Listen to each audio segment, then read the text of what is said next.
নমস্কার, আপনারা দেখছেন Bangla MG news. Mecheda ISKCON মন্দিরে অনুষ্ঠিত হল পুষ্পাভিষেক। পুরাণ মতে মকর সংক্রান্তির আগে গোপ গোপিনীগণেরা শ্রীকৃষ্ণকে ঘিরে পুষ্প বৃষ্টি করেছিল, আর সেই থেকে পুষ্প অর্থাৎ পুষ্পাভিষেক উৎসব অনুষ্ঠিত হয়ে আসছে। আর সেই প্রথা মেনেই আজ মেচেদা ইস্কন মন্দিরে অনুষ্ঠিত হয় এই উৎসব। জগন্নাথ দেব, বলদেব, সুভদ্রা দেবীকে রাজবেশে সাজিয়ে বিশেষ পূজা অর্চনা হয়। মন্দিরের সমস্ত ভক্তরা পুষ্প নিয়ে জগন্নাথ দেবের উদ্দেশ্যে অর্পণ করে এবং জগন্নাথ দেবের উদ্দেশ্যে বিভিন্ন রকম পিঠে পুলি মিষ্টান্ন অর্পণ করা হয়। পুজোর শেষে সমস্ত ভক্তদের খিচুড়ি এবং পিঠে পুলি প্রসাদ অর্পণ করা হয়। পূর্ব মেদিনীপুর থেকে দেবপ্রসাদ মল্লিকের রিপোর্ট, বাংলা এমজি নিউজ। হ্যাঁ, ওরা প্রশ্ন করে। হরে কৃষ্ণ। হরে কৃষ্ণ।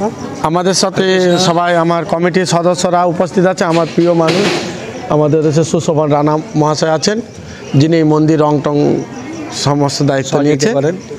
তো আজকে বিশেষ একটা উৎসব, যে পুষ্পাভিষেক, অর্থাৎ পুষ্প, অনেকে বলে পুষ্পা তিথিতে ভগবান শ্রীকৃষ্ণকে সমস্ত গোপীগণ তারা কি করেছিলেন না, ফুল দিয়ে অভিষেক করেছিল। সেটা হচ্ছে কুসুম সরোবর, বৃন্দাবনে রাধাকুণ্ড পরেই কুসুম সরোবর পরে, যেই কুসুম সরোবরে গোপীরা প্রতিদিন জল আনতে আসে এবং পুষ্প চয়ন করেন।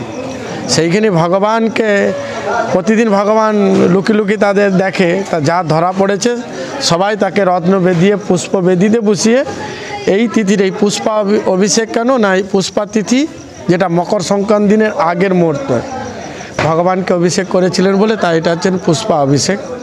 আর তার সাথে সাথে শীতে যেহেতু পিঠাপুরি পায়েস জগন্নাথের খুব প্রিয়, তাই আমরা একসাথে দুইটা উৎসব পালন করেছি। হরে কৃষ্ণ। কত ভক্তগণ এসেছিল? ভক্ত তো অগণিত, আমাদের মন্দির ভিতর বাইরে ভর্তি, যেটা এত কাউন্টিং করা সম্ভব না। সমস্ত ভক্তদের জন্য পুরো হাওড়া জেলা থেকে পশ্চিম মেদিনীপুর, দাসপুর, ঘাটাল, হলদিয়া, শ্যামপুর, বিভিন্ন জায়গা থেকে ভক্তরা সবাই এসেছেন এই উৎসবে সামিল হতে। না, এটা চলছে।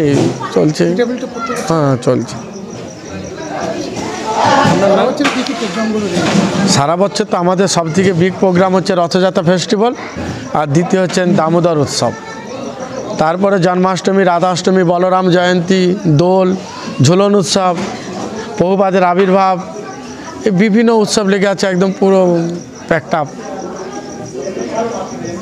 তা আপনাদের অসংখ্য ধন্যবাদ, আমার সাংবাদিক ভাইদের যারা আমাকে সবসময় সহযোগিতা করেন। আমার নাম আনন্দময় গোবিন্দ দাস, এই মন্দিরের অধ্যক্ষ। আমার ডান দিকে আছেন আমার সভাপতি, তারপরে আমার যে সঞ্জীব প্রভু আছেন, বামে আছেন আমাদের রবীন্দ্র প্রভু, কৃষ্ণ প্রভু আছেন, আমাদের সুশোভন রানা প্রভু আছেন, যারা সবসময় আমাকে ছায়ার মতো করে সহযোগিতা করেন এই ভগবত সেবাতে।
লাইনে বল